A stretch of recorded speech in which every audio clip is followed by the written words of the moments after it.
Hello guys, at ngayon naman ay mag-update tayo no sa REIT. And yung first video natin ay ka-upload lang po natin. Medyo late na talaga ako nakapag video guys. I'm so sorry. So ngayon, let's go back mga REITs ang ating usapan ngayon. REIT guys. Ayan, so let's start with REIT guys. So for now, still the same pa rin yung chart no. So kung magrarally to, pwede hanggang dito guys, 36. Ayan, kasi ito yung resistance niya before. Ayan no. So resistance yan no. So maybe dito pwede sa may 36 na yan. And of course, mas magiging bullish to pagka nakapanik dito guys sa may 36 na yan no. So overall, so far is wala naman tayong problem for this one. So yun nga lang, yung confirmation nandun eh. Okay, pagka nag breakout, boom no. So far wala pa no. Then sa daily natin, maybe tayo magkaroon ng pullback.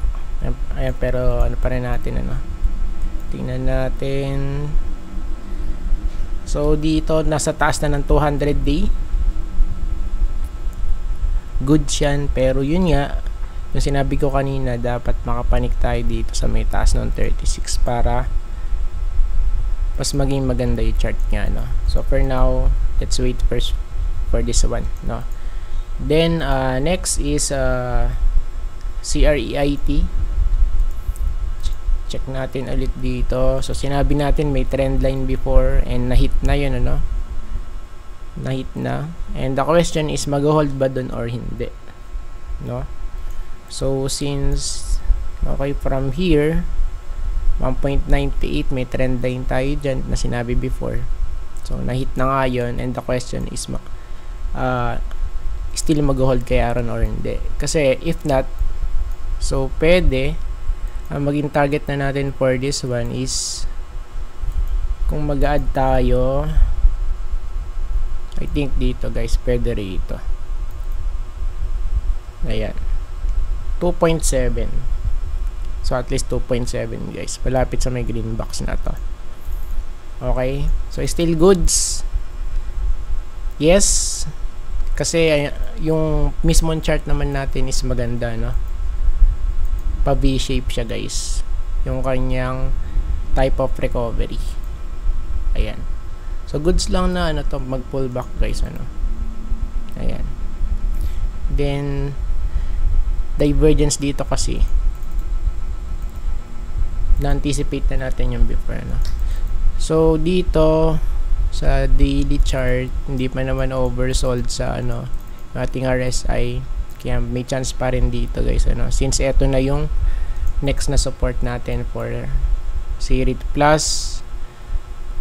Malapit po dyan yung ating 200 day moving average, yung red na to. Ayan, next one is RCR. So RCR, check natin guys, and sa weekly, so still bearish no, still bearish, nag-breakout, then ngayon is mukhang pula, or talagang pula siya ayun and kasi close na to So maybe pwede tayong bumalik dito sa may 5.2 no, or yung worst case is bumalik tayo dito sa 5. So yung 5 dito yun. Ayan, so still lower high. So hanggat walang dito breakout dyan guys, pwede pa rin malaglag to sa may 5. So ito yung 5 natin okay, so it makes sense naman for this one Ayan, then sa daily chart, check naman natin dito. Pwedeng mag-retest, yes, pwede. At kung magre-retest yan, okay, pwedeng ma-hit yung 5.45 up to 5. Let's say 5.55, no? So pwede dyan. So saan area yun? Dito po yun, guys. Okay, sa area na yun, ano, pagka nag-rally siya, no? Then yung 200 day medyo goods, no? So yun nga lang, dapat nakapanik nga dito. Ayan, mas safe pagka ganun, no? Yung setup, breakout, then pullback pagka nag-hold. Ayun, pwede, no? Test buy muna. Next one is MREIT,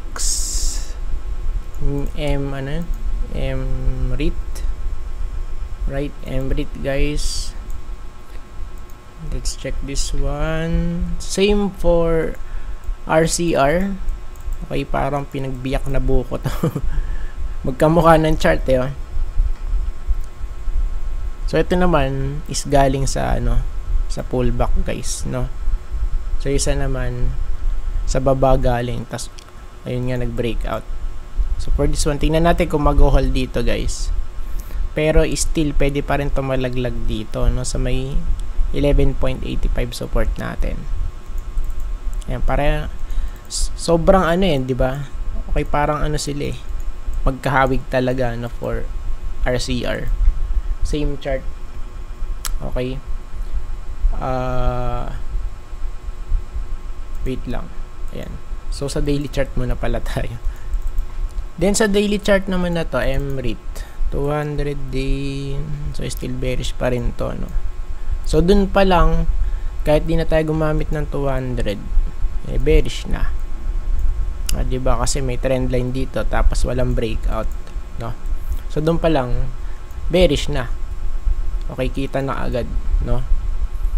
Then next one is PREIT. Check natin to, guys, PREIT. So for PREIT, so siguro sa weekly muna tayo, no? Okay, nalaglag doon sa may sinabi natin support, ano, 1.8, and medyo nag-bounce base dito sa ano natin and sa weekly, pero mas visible to pagka sa lower time frame, no? So it means kung siya ay nagpi-print out ng ganitong candlestick, so sa malamang is pwede rin tong ma-hit 1.7 natin na support. Ayan, kasi dito siya nag-breakout. Okay, so breakout, throwback, then push ulit, bounce, then pwedeng bumalik dito, no? Ayan. So for now, since ito yung pinakamalapit, ayan, sa 1.8. So yan po muna ang ating ita-target for now, ano? Based dito sa chart ni PREIT. So for PREIT, medyo pinaglalaroan to, no? Ayan, no? Okay, and yung 200 day moving average, so still goods naman. Ayan, so far goods for this one, PREIT. Ayan, pero yung dalawang support na to ang kailangan natin bantayan, ano? So isa dito sa 1.1 or 1.8 pala, then yung second dito sa 1.7, no? Then yung last, BREIT. So BREIT, check natin. Start muna tayo sa weekly, guys, para okay, makita natin overall. So still the same pa rin, guys. Nandito sa 1.75, no breakout. For me, magiging bullish ako rito kung magbe-breakout. Ayan, kasi yun po talaga yung confirmation natin, eh, no? So as long as na walang breakout, eh, let's see, ano, kasi pwede pa rin ma-reject to, eh.